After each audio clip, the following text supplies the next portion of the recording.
Welcome to Sex, Lies, and Consciousness with your luscious hostess, May Vu. Broadcasting live every Monday at 12 noon Pacific Time. Hello everyone, this is May Vu, Sex, Lies, and Consciousness Radio host. And today I'm so excited to be bringing you another Google Hangout on sex. And Lori is the special guest today because she pitched this idea and I'm like, ooh, we got to do that one. And the topic for tonight's conversation is the untalk about female-to-female attraction. I was so happy that there are at least 3 women on this show instead of just me and another one, because that would have been really awkward for me. Because like if one of you said you had an attraction for me, I'd be like, what do I do now? So anyway, let's dive in. I'm really excited about this topic. I've not even thought about it, but now that I think about it, I think it's just like, you're right, Lori, it's all over the place. So Lori, why don't you start us off with why did you think this would be a good topic for us to talk about, and then take us somewhere. Okay, hey, our token guy just arrived. Yay! You know what? I think it's the kind of the thing that it's always the elephant in the room with most women I've talked to. We all have acknowledged, well, we all have experienced attraction to other women, like all of us, meaning that even if you're a self-proclaimed heterosexual and you live a completely heterosex life, there are very few women I've spoken to, and I'm very, very good at speaking to women about sex, that I've known over the years who haven't also experienced sexual attraction to women.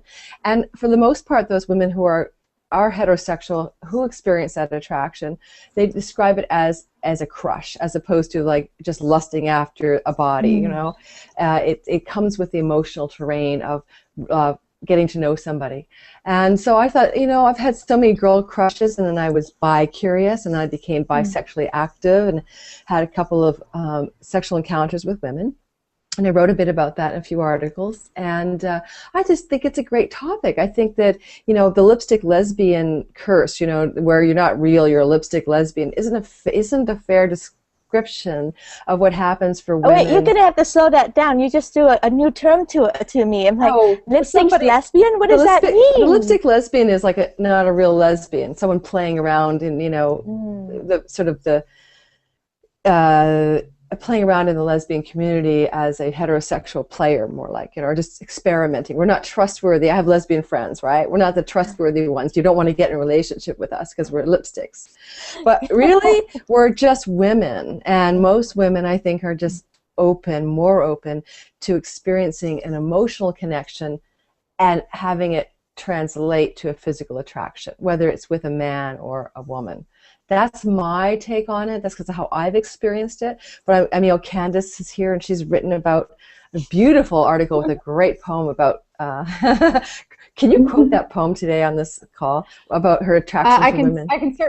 I can certainly bring it up, and yes, we'll good. Dig that up. I'm going to introduce our token male so that he doesn't look so weird, lonely out there when we're talking about the female attraction. We have our dear friend Stephen Schomburg. He's a sex coach. He's more on a BDSM power play. On the edge kind of coach, and he is a regular. He's always on these Google Hangout with us. That doesn't mean that he's not special and desire and wanted to be here. So I'm so glad that you're here, and I think his computer just doesn't allow him to put on the little lower third labeling there, because I'm doing it right now. Oh, okay, good. So hopefully you can put that on. The last time he did it, it kicked him off, and so anyway, painful.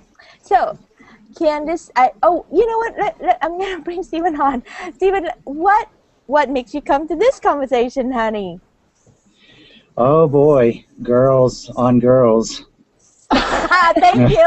You have to represent that voice, because I swear to you, when I plan this show, that's all I hear. I hear all the male voice in my head that says, girl on girl, we got to be there to watch this. So anyway, thank you for being that voice. That, I believe with girls, that would be gay till graduation. And then with boys, it's gay till parole.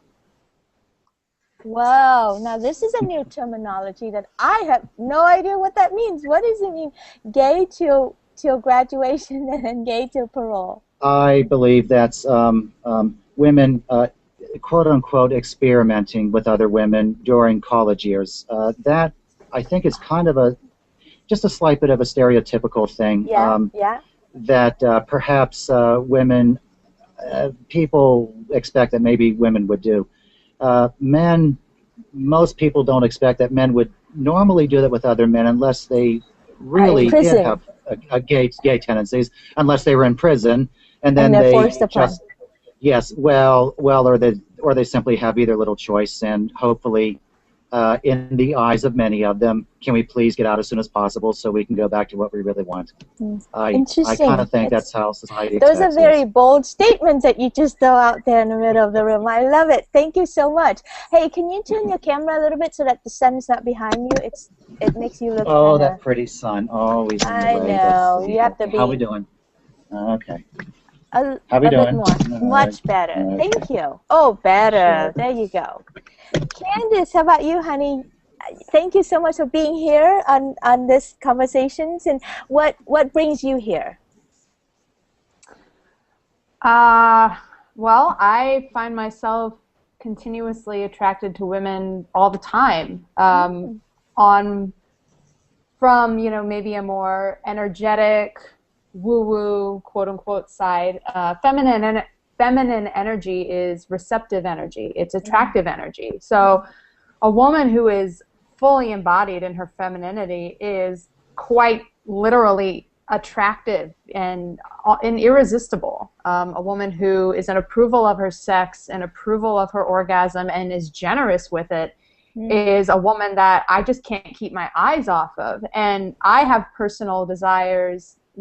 This kind of woman, I know, I'll just be frank, like I really love eating the pussy of this kind of woman.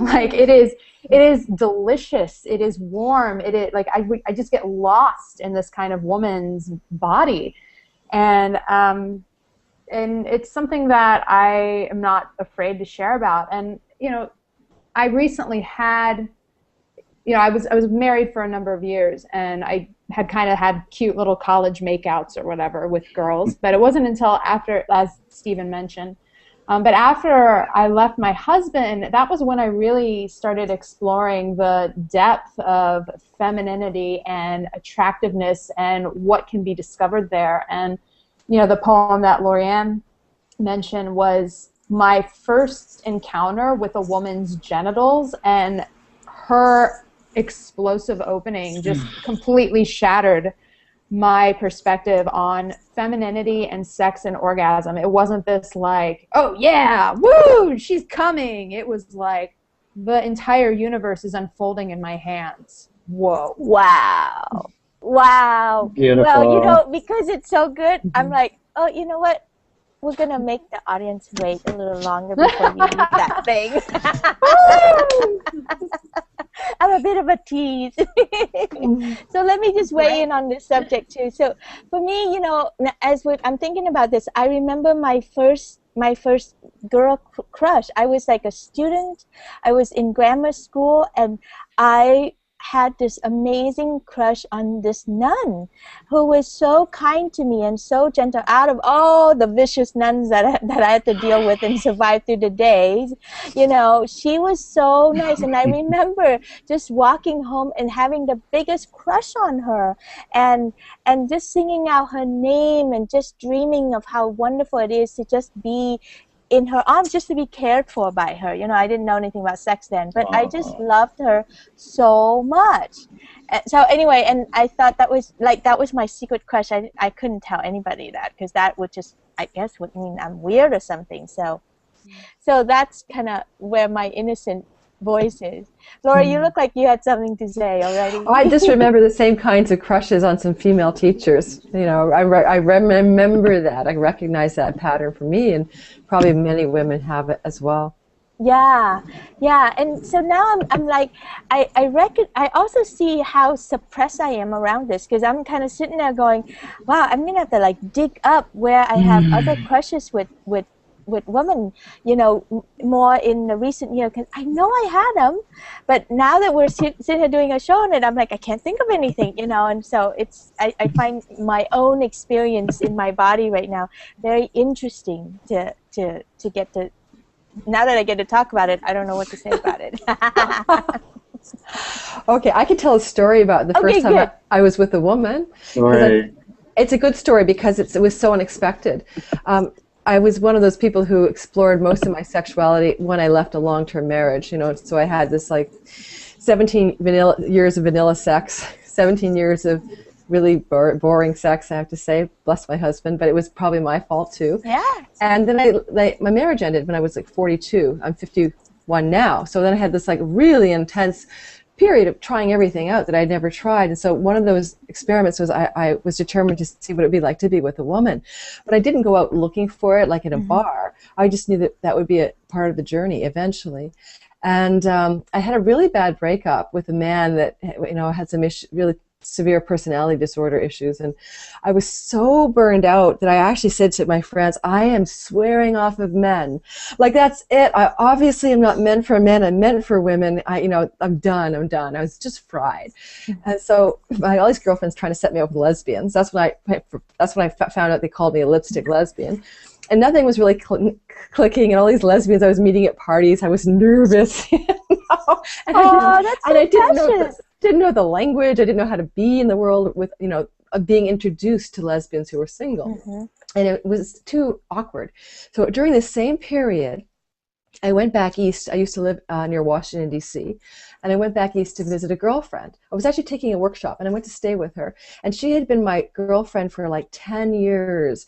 For all of my 30s when I lived in Washington, D.C., and she was the girlfriend who ran a home daycare, and she parented my little girl, and we were really just the kind of friends where I could come over any old time with a bottle of wine on her doorstep, and we could schmooze and drink, and I could tell her any problem I had. And when my mother died, when I was 39, she was the one that I went to for comfort in my girlfriends. She was the one I knew could hold that space for me in my grief. So that's the kind of girlfriend she is. So I went back to visit, and I hadn't seen her in about 3 years, and we're sitting on her sofa, and she says to me, we're having a bottle of wine, it's late, it's like, oh my God, it's 2 in the morning because I'm flying to the DC area. And she said, she said, have you ever kissed a woman's breasts? I'm like, no. She lifts up her top like right in front of me and says, would you like to try? And I'm like, oh my God, this woman, as far as I knew, my lifelong 10-year friend was heterosexual. And she is, actually. She was just curious like I was. And I said, okay.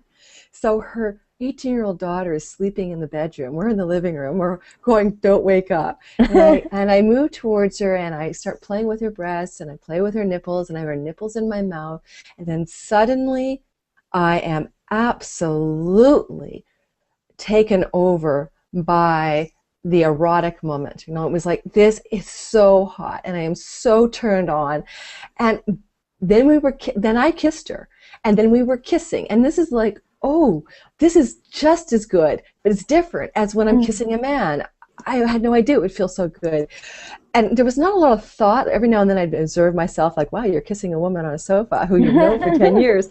But we progressed to her bedroom. And the irony of it is this.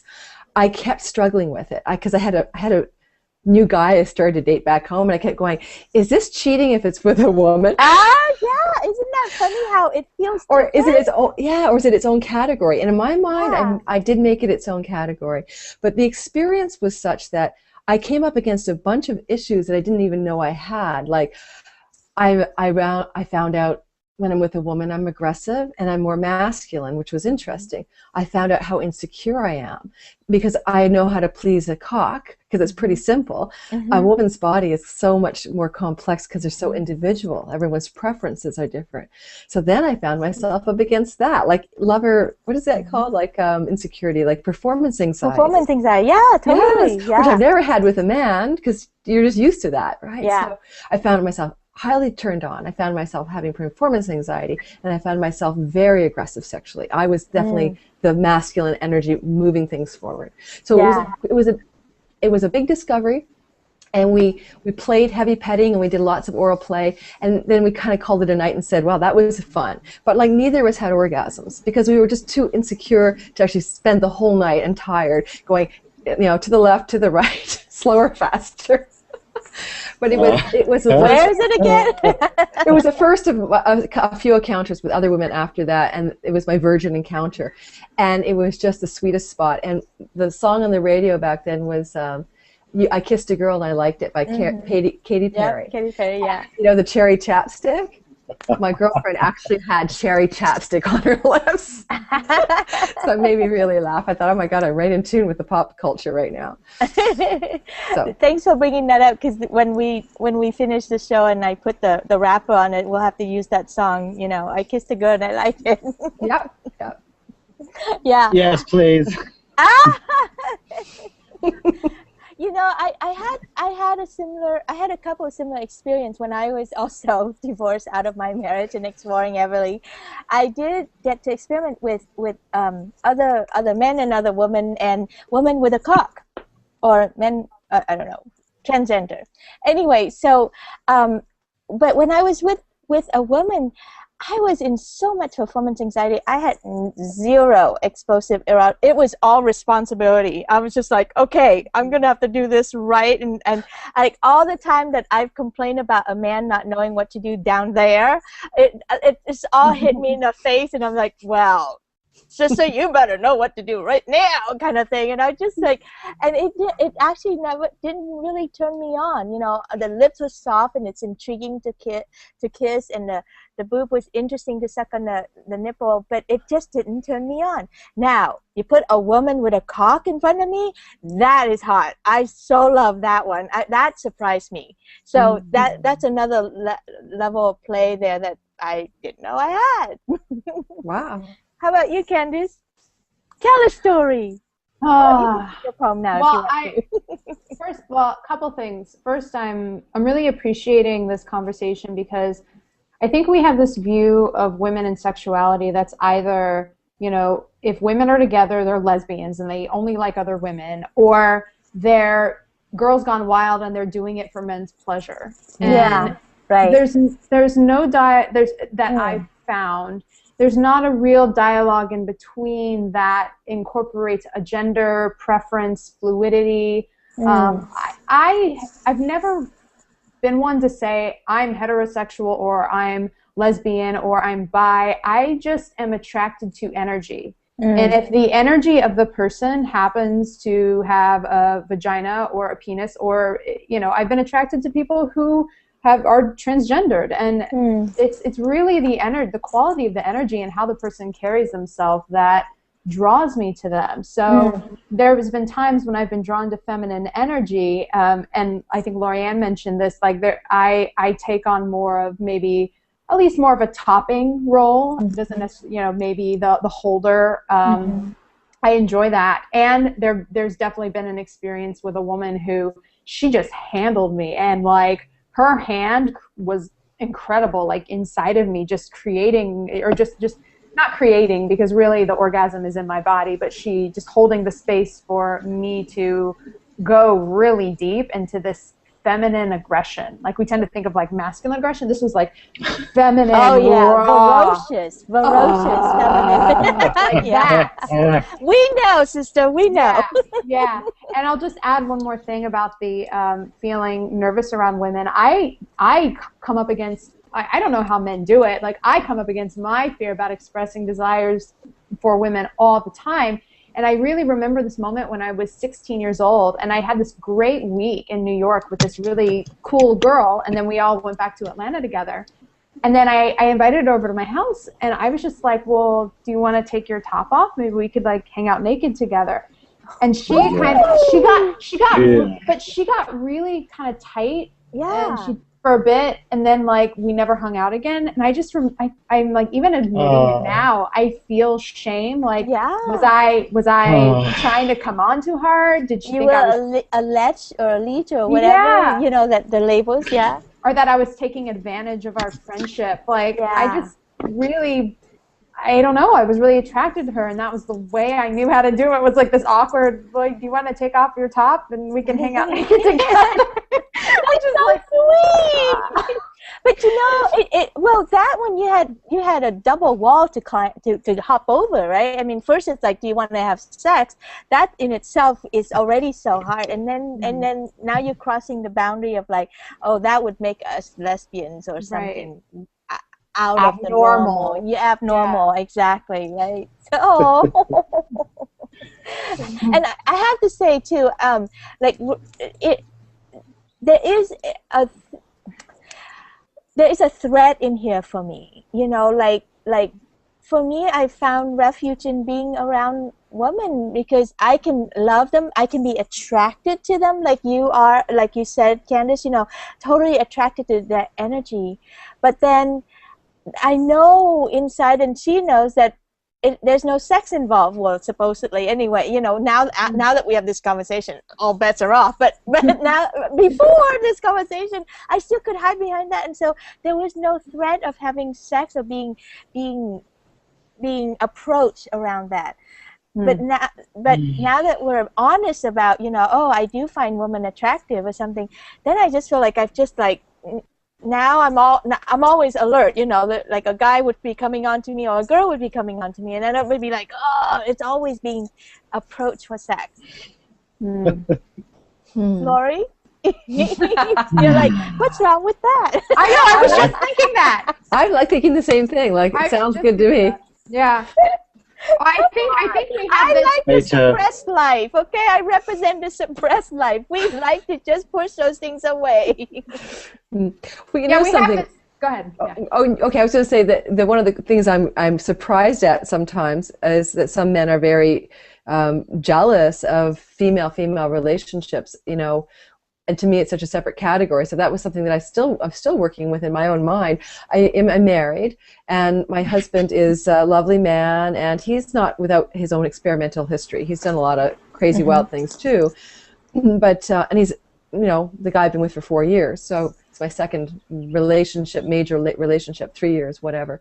So I try to find a way in my own mind to figure out how I can be in this capacity or in my desire to explore my connections with women when it arises spontaneously. Because I'm not out there like in a bar looking for women. I'm just talking about there's sometimes you could be dancing with somebody.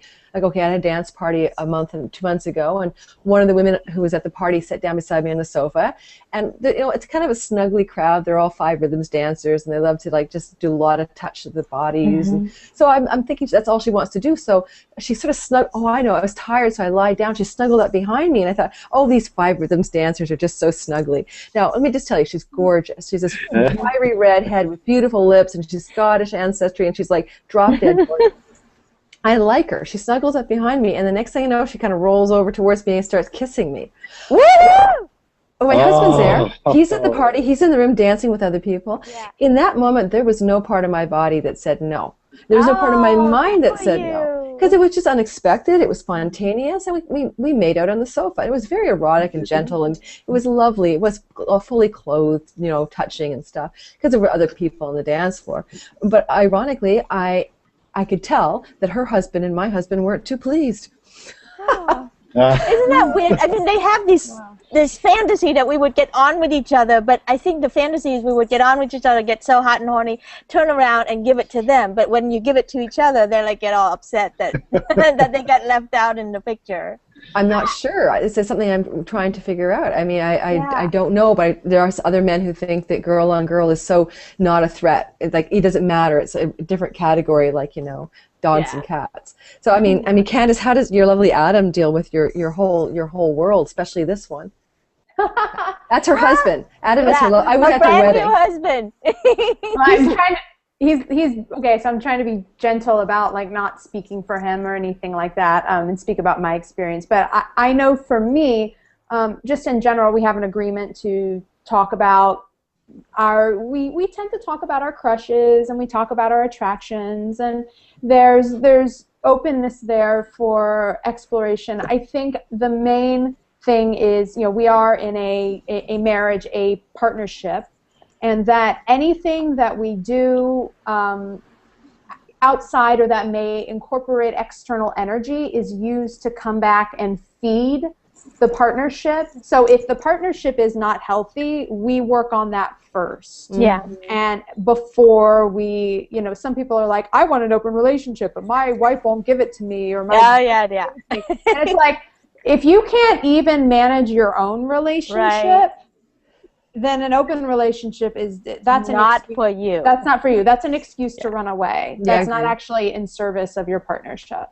Yeah. So I think for us, as long as it's in service of our partnership, however it may look, and on a personal note, when he tells me that he's attracted to other women, I actually am like, ooh, what do you find attractive about her? Like, I find that as an opportunity to fuel my turn on, to be like, what do you like? What do you like about that? What turns you on about that? You know, because then I get to know my partner and his desire, you know, on a deeper level. And man, that journey is fucking sexy. Like, wow. Like, what about when he says, man, I have the hots for that guy? Yeah, that's never happened. I know, right? I think that was super cool. Actually, for me, this is all fantasy in my head because it's not being played out.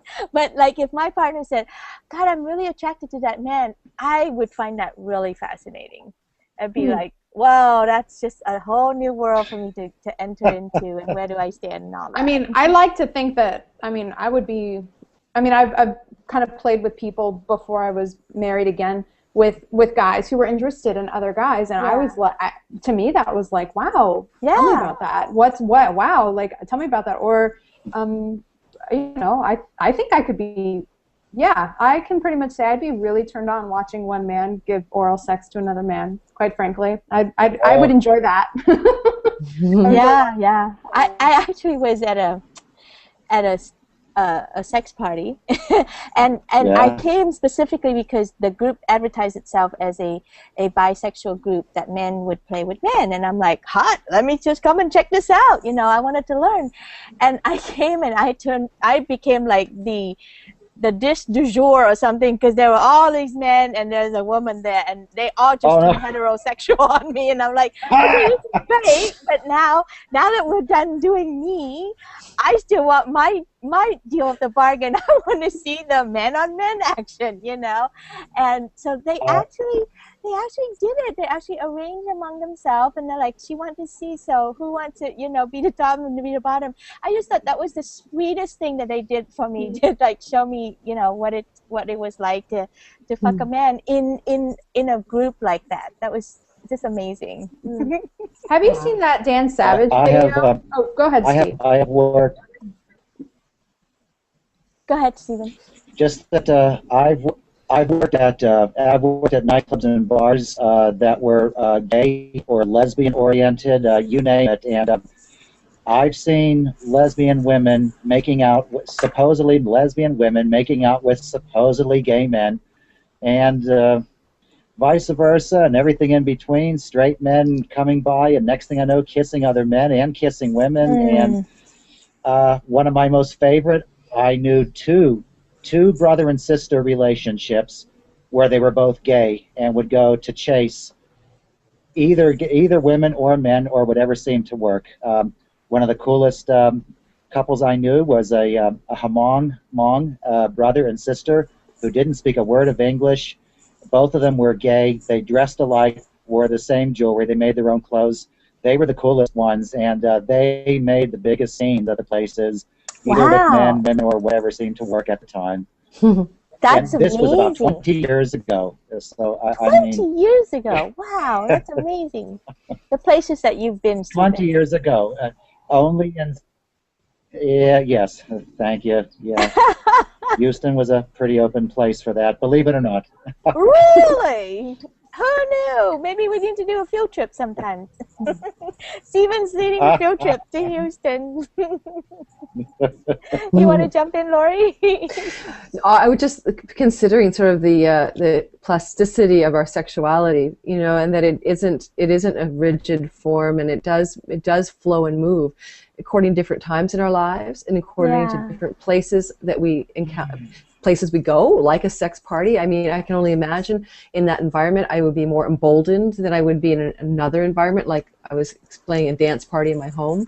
So there's a huge amount of range I think everybody is capable of, just like a singer has range or a musician has range. And we'll never know what our true range is if we don't put ourselves in situations or allow ourselves to follow an urge or an impulse that's occurring without shame or guilt. And Candace, your story about the feeling of that shame around that early innocent exploration with your girlfriend does resonate for me as well. I've had those kinds of things happen as a child, exploring my sexuality early, wanting to see what was what. And remember, I have 2 sisters, and we had a sauna like in my house, in my basement, and it was like a cedar sauna. We used to always go down there in the sauna together. And one day I said to my sisters, I might have been like 9, and so then when they were 8 and 7, let's take off our tops and touch each other's nipples. We didn't even have breasts, right?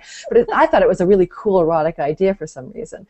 And what I remember feeling afterwards was that right or wrong? Mm-hmm. Like, there was some part of my brain that already internalized maybe that was something I should be ashamed of. And so I think we get kind of boxed in by our shame, by our fears of, what does it mean? What would someone think? Or your internal judge. And then all this life force energy that is our sexuality, that is what Candace talks about when she says a woman is radiating that receptive feminine and she's generous with her orgasm as she expressed it. It's really being generous with your vital force energy. Unfortunately, a lot of people who are very generous with their vital force energy they're highly magnetic, they're very charismatic, and they often get shunned or labeled. I mean, there's a natural way we want to put them over there and call them something. Right. They get projected upon. They get projected upon because they carry the cultural shadow. Because they steal attention. They steal attention, but they're reflecting back the shadow material of the culture, right? The fear and the shame around sexuality. Right. Like what people want in I believe that's what frightens people the most. And what frightens people the most is that they what? They what? Steal the spotlight? Or the shadow? Steal the spotlight. I cannot think, or the shadow or whatever. I cannot think of a better reason. I think that people are more afraid that somebody who maybe they don't approve of will get more attention than they do. That's a very interesting. Is it that? Huh. I don't know. I find that very intriguing. That's a very intriguing statement to put out there. I all this time I thought it was like because they secretly desire and then they can't stand it. They have so much shame about it that you represent that, so they're going to kill it in you so that they don't have to, see it in themselves. But I really like what you put out there. And what? The person stealing the spotlight has the power to take something from them, whatever it is. Whether they would ever really be interested in it or not, who knows. But just that sort of fear. I'm going to give you a very wonderful example. I'll mail you a wonderful example later about somebody you've met. Just a small thing. I'll find a way to put it on the site. Okay. Speaking of that, why don't we go to Candace and have you read your poem, honey? Okay. Cool. I just want to say one thing before we go on. I think Steven said something about stealing the spotlight, or that a woman in her power, like we're afraid she's going to take something from us, or take other energy. I have to say that a woman who's like fully embodied in her orgasm and is radiating, she is the generator of that energy. It actually originates in her. She's not necessarily taking anything from anyone. I just wanted to add that perspective too. Of course. Yeah, that there's a fear that maybe she's doing that, but I just wanted to clarify that when I think of that attractive, irresistible woman, it's because she is generating that radiance. Yeah, exuding it. I was referring to the general public. Yes. Oh no, I know. Just making sure we heard the whole of it. Yeah.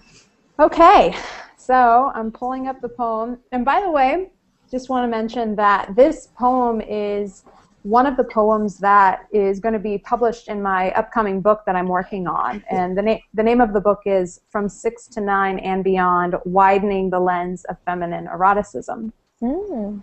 So here it is. We go. It's called To Love a Woman. Ooh. Her liquescent cries inundate the hollow night, and it is here in the palm of my hand that the earth's story is born. The lotus, the lily, the magnolia, unfolding flowers whose nectars form the seas. My fingers tickle her petals. My thumb discovers her pearl. My mouth alights on hers. And as the sloop slips under, descending the ocean of our love, sweet, salty waves rock us to death. Who knew that unexplored reefs, with the potent power of floral coral, could produce such radiant life? I don't think I was breathing. Yeah.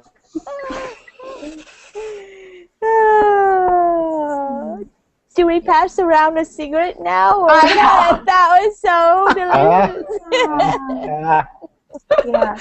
Well, first I just want to acknowledge what a great writer you are. I've always enjoyed your pieces and how you really could capture the details and the exquisite detail of the human sexual experience, and all that. It's just amazing what you do with words. So I just feel pleasure of enjoying in you in your orgasmic way of being a writer. I really appreciate that. Thank you so much.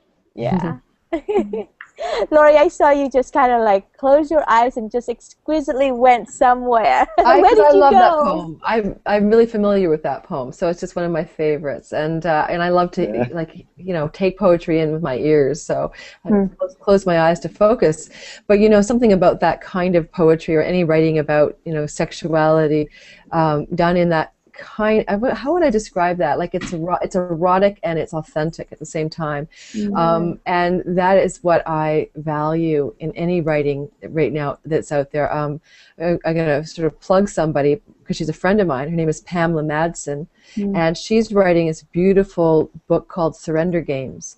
And she's been giving excerpts of her writing on her Facebook page. I'm surprised she hasn't been shut down, but it's really beautiful. And just like with Candace's writing, you feel that authenticity coming through, that glaring honesty sometimes, right, Candace? Where you shine like the 1,000 watts on the thing, and we all get to share in that like glaring honesty. But at the same time, there's such soft, sweet, beautiful, erotic truth interwoven in all of it, and I think that's the key word for me is the erotic part. And I noticed with Pamela, she's along the same line. She's being very explicit, and she's also being very authentic, and you see it in her words. So pitch for that. But I think anytime we write you have from to that introduce her to us so that way she can come on and she'll hang out with us. I'm gonna get her on here. Yeah. You betcha. By the way, she is the author of a book called Shameless, and it's about basically she describes herself as a fat Jewish girl figures out her sex life at 42, or a chubby Jewish girl figures out her sex life at 42, and liberates herself from all that shame. A little bit like you, May, with that kind of like getting out of the box of the shame and being able to explore. Isn't that interesting? I mean, that must be the age, right? I mean, it hit me when I was 39 and when I was 32. I mean, I literally had posted several ads on Craigslist, hot Asian 42 ready to be serviced today. Yeah. It's just so much fun to reclaim my sexuality and find the power and the safety in that, rather than being, the victim of the other end of how I set it up, like needing relationship, all that. It was just all about me and my relationship to my sex, and it was just so powerful to get to do that. And what is up with that 42 age range? It's like, why is that so? I find that all the time. Yeah, my book was there. Hot Asian 42, ready to be service. Well, I could say there's an astrological turning point at 40, 39, 40, 41. It's called your Uranus opposition. So there is that. There is kind of a hallmark time which we experience our energies, and we either shut it down and turn it down, or we crank it up.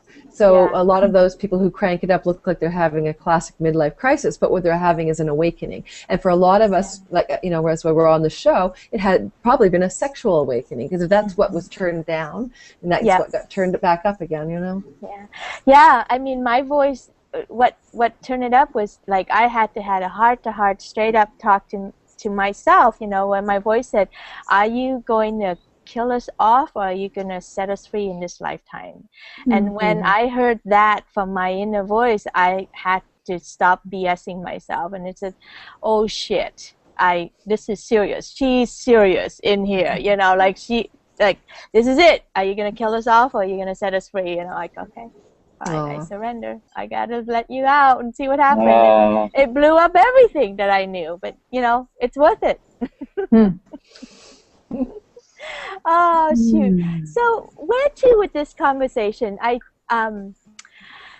was just thinking about broadcasting this and sharing it afterward, and what to label it, what to name it, and I have to say, it's like I think the to sell this video, to get more people to watch it, I think if I label it girl on girl, I think people would probably just click on it to watch it, right? Probably. And that would just piss me off. And so I'm really struggling with that. Like when we name it what it is, to really honoring, female to female attraction, it seems so intelligent and so honoring of, like, this is about being a woman with a woman. It's not about girl on girl titillating for men.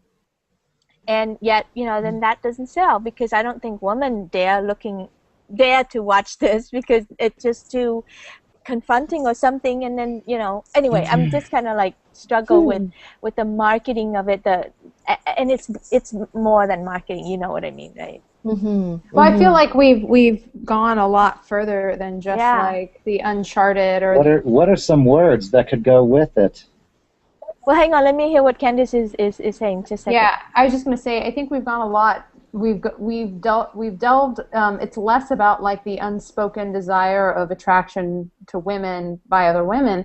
We've really gone into this conversation around shame and what it means, and what it means to be a woman free of shame, or at least in agreement with her orgasm, or what we, the lengths we go in order to go against the societal grain, so that way we learn to reclaim our orgasm and empower ourselves. So for me, I'm seeing a lot here just around, I think there's something here that we haven't also spoken about around sisterhood, like supporting other women in their orgasm. So it's not necessarily about like, I'm attracted to a woman and I want to fuck her. I'm attracted to a woman because I see myself in her and I want to support her, because through that support, it's also, it's a network. It's opening and healing for myself as well. That's all I'm coming up with now. No, I love it. I love the whole sisterhood that you put out there. Lori, what are you thinking about, honey? Well, I think that what we really did wind around to is that element of the role of shame in any choices we make sexually, or any actions we choose to take sexually. And I would hazard a guess that if you talk to a room of 50 heterosexual women, that 45 will talk about their attraction to women. And then if you ask them to be really honest and say, if you haven't explored that with your in your life yet, if there's been a chance, or you've turned it down, or you're just never going to do it, why? Like, why? And if you actually get to the heart of it, it's going to be a shame issue. It's there might be fear of the unknown, but I think it's going to be shame. Yeah, right. Yeah. And we've been I know for myself, like, my body is so conditioned to shut down sexually around women. It's just, I could be loving and I could come from my heart, but like the rest of me is just communicate very clearly that I'm not a threat. I'm not a threat to you. I'm not coming after you, and it's just so interesting that the shut off of that, and how many years it takes to like remove those layers. I want to also bring this point in. I remember a couple months ago I went to see Reed Mihalko's books in San Francisco. You guys know Reed, right? And just in case you guys don't know, Reed, R-E-I-D, Mihalko, M-I-H-A-L-K-O. He's an amazing sex teacher in San Francisco. He's very out there, and I love him. Anyway, he said something that was so powerful, and he said, you know, we need to know our sexual profile, our sexual and relationship profile. Like what are we?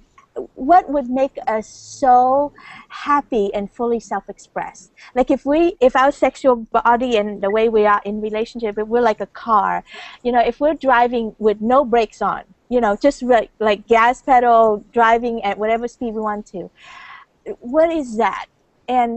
And so, you know, like he named like the categories, like where there's the monogamous people that, you know, you and me against the world, and there's the you and me, the partnership people where you and me, and then let's bring other people in to serve the you and me, and then there's he called himself the dolphin pod, you know, there's him and a whole dolphins of like everybody's having sex, everybody's communicating, everybody, you know, swimming and doing business together, everybody knows everybody, everybody's happy, the pod has to be swimming in the same direction.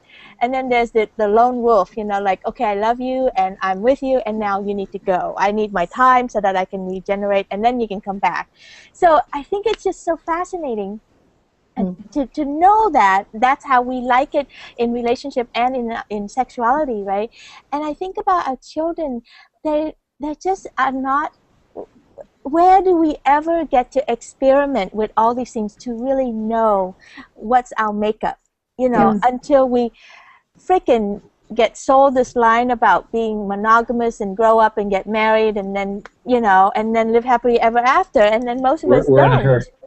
We're in a hurry to reproduce. Yeah, so anyway, it's just kind of crazy to me. And I'm like, how do we give people that choice so that they can know what it is that they like? You know, if they never tasted, how would they know that they're even like that? Because even if we ask people, you know, what is your preference, they can only choose single or monogamous because that's all they know.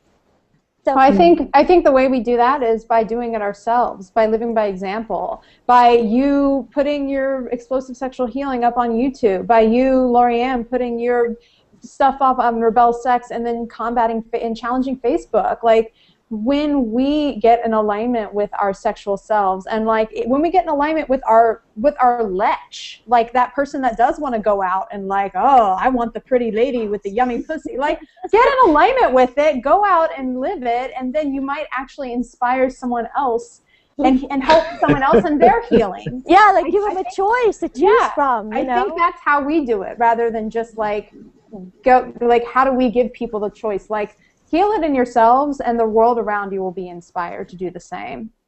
That's what I say. Amen. With the gavel. And I know I'm preaching to the orgasmic choir here, but just saying. So true. Amen. Hallelujah, sister. Yeah, and you know, I think in there too is that it's like we have to break a lot of stuff. We have to break away, break out of, break, you know, relationship break. We have to break. And I remember when I broke my marriage and broke my mold, I stood there, you know, and metaphorically I broke something in that moment, you know, and I watched all the pieces shatter, and I watched my husband crumble, and I watched my relationship. I just knew that this is the end of sex as I pretended to be, the box that I was in, right? And I was like, I was sad, or I was worried that there was broken pieces everywhere, you know. And I'm like, and there was that voice again that came in and said, honey, when you break something, you have to have broken pieces. You know, like it's okay to watch the glass shattered because you shattered the glass. It has to shatter. And so when I had that thought, that's when I'm like, oh, okay, this is not shameful. I didn't do anything wrong. It's just that when I need to break this, it needs to break. The pieces need to break, and then you can clean it up, you know. But don't be ashamed that I broke something. Nuts. Whew. Forgiveness just came to me after that. Yeah, it's like forgive yourself for being a sexual being. Yeah, and for wanting more and for not settling that in this lifetime. Yeah, you're not going to settle without that. Yeah. Oh, it's so hard. I know. It's a courageous road. Anyway, why don't we just go around and just share with people what it is that we're up to right now, so that if they need to find us, they can. Candace, why don't you go first, please? Sure. My name is Candace Holdorf. I am a writer as well as a sexuality coach, and I teach a practice called orgasmic meditation. My business is called The Orgasmic Life. You can follow me on my blog at theorgasmiclife.com, and you can also find me at Facebook at facebook.com/theolife. And and I'm also on YouTube now. I've just posted 8 videos. I'm doing 69 videos in 69 days because I'm going to regret that number I came up with. Crazy. But I'm doing it to just talk about, promote, celebrate my book project From 6 to 9 and Beyond, Widening the Lens of Feminine Eroticism.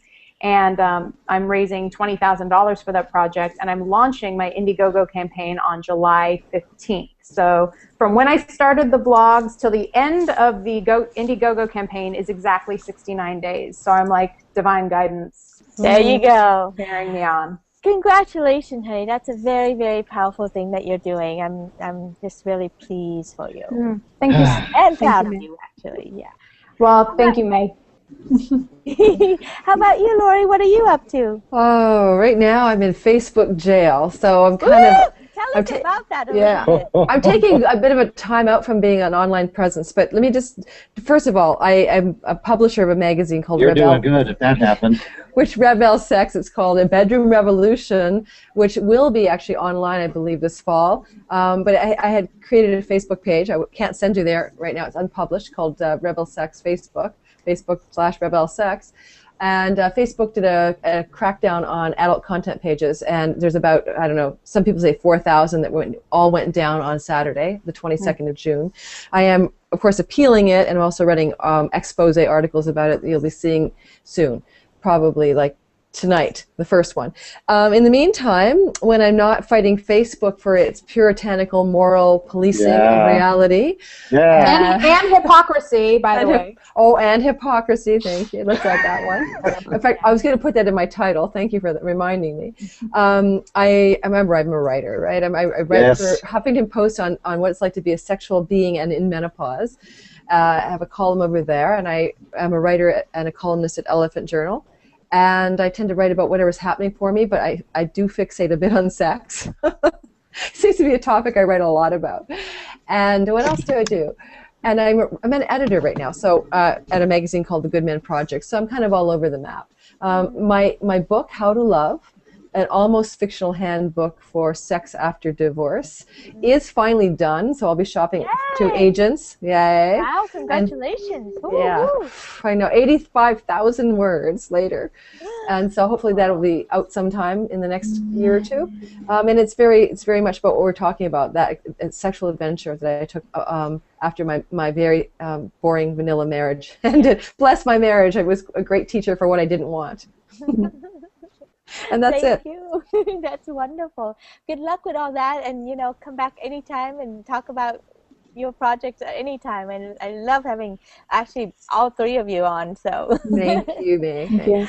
Let's see. I'm May, and I host a radio show, Sex, Lies, and Consciousness, on Blog Talk Radio. You can find all the archive on my website, sexliesandconsciousness.com, and I find that the radio medium does one thing, it communicates an intimate conversation on sex, and then the Google Hangout really has this fun play of having, 4 to 10 people, just like bantering back and forth about sex. So I really love that also. And so that's what we do. We have, we're hosting every 2 weeks a new hangout on Sex, Lies, and Consciousness. So like Lori did this time, if you think of a subject or something that we should be talking about, just throw it at me, and I'd be happy to carry it out. As you can see, I listen well and I follow instruction very well. And I mainly work with divorced women, powerful, strong divorced women who are dating again, who enter that 40-something place where you are really wanting your sex back and you're not compromising anymore. And it scares the bejesus out of you. And, you're flinging out there everywhere. And you're trying to blend your family and all the kids and the new guy and the old guy and all this stuff together. Anyway, it's a really fun place. I love working with women who are into that place. And so you can find me at Sex, Lies, and Consciousness, or you can also find me on my other website, which is mayvucoach.com. So it's my name, 5 letters, Mayvu, and then add the word coach to it. So mayvucoach.com. And Steven's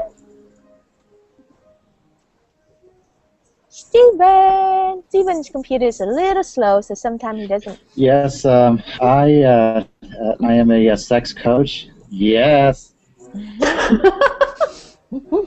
I'm right here.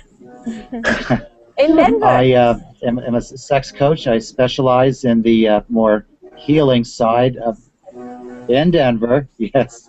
I come to California sometimes, and I specialize in the more healing qualities of the bondage and where people would love to explore.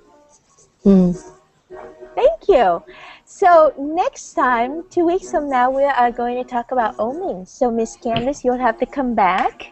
And Miss Lori, if you ohm or not ohm, you're welcome to come back.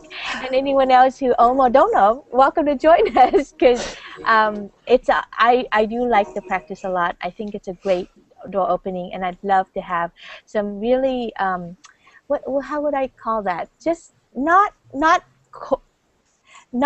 the organizational party line about orgasmic meditation, but really, what's it like for all of us to be in that practice in one way or not, and then what it does for us. So looking forward to that conversation. And then the one after that we're going to do is on, this is my favorite, and I'm championing this one, which is on establishing your sexual practice. So just like every one of us have a spiritual practice or an eating practice or even a work practice or whatever practice that we do, and I'd love for us to take ownership of our sexuality and develop a sexual practice so that it takes it out of relationship, the dependency of relationship, and just have our own sexual practice. What does that entail? What are the many ways that we can do that? So feel free to join in on that, and I look forward to have you guys all again in the future. Take care. Thank you, May.